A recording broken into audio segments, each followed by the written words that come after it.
Eric Von Zip came to the block and he showed me and my friend a check for $1 million. You understand? Mm-hmm. And he said he got it from Blackground Records. From Blackground Records. You saw the check? I saw the check personally. He showed it to us.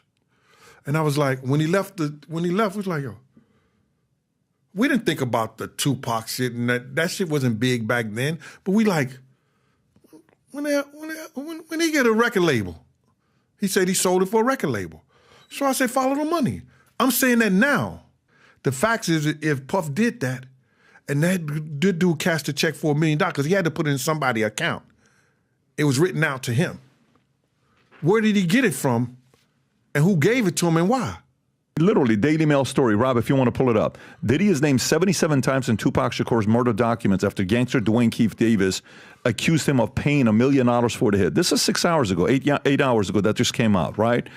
So Keith Davis, 61, accused of orchestrating a drive-by shooting that killed Tupac in 1996. He pleaded not guilty, first-degree murder. This continues. Clark County prosecutors this month filed an opposition to the request, arguing that Davis should remain in jail because he previously implicated Combs, 54, in Tupac's murder, citing a 2009 interview. Las Vegas prosecutors alleged that Davis suggested that Combs paid Eric Von Martin $1 million for the killing. After Pac got killed, and we heard about, somebody got a check or something like that. Zip came up on my man's spot because, he used to always try to, show him new cars and everything. Every time he got something new, he would come on the block, our block, and show it to us, either to the game room or on the block when we was cooking or whatever we were doing. And he came up there. And I heard TK Kirkland interview with you. He said he got a check for $5. It wasn't no check for no $500,000. Zip had a check in his right back pocket, and that check was for $1 million. He said he got Jimmy Henchman got him the check from Barry Hankerson or something like that. Barry Hankerson, I think, there was a Leah uncle or manager or something like that, gave him that check for Blackground Records. That's what he said. Follow the paper. I didn't know he had a record label. I didn't know he had a record company, Blackground label, but that's what he said he got the check for. You understand? Mm-hmm. I'm not the only one that's seen the check. There's other people that I'm not going to mention their name, but they know, they know who I am because we already discussed it and talked about it. You understand? And I told people that I was going to let the people know. He had a check for $1 million. But he said that Jimmy Henchman got it for him from Barry Hankerson for Blackground Records. I didn't know he had a record company.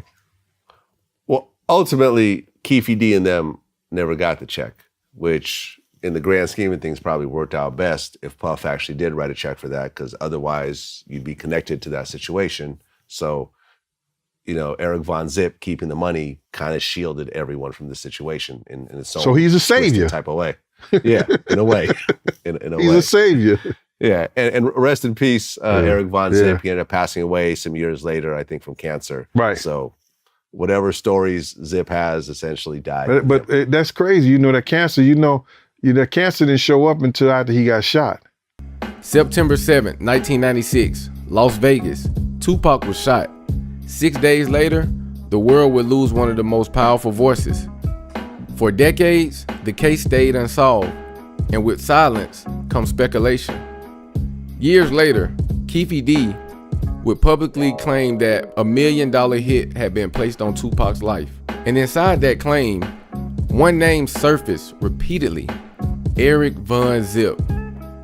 There was the rumor that after Pac got killed,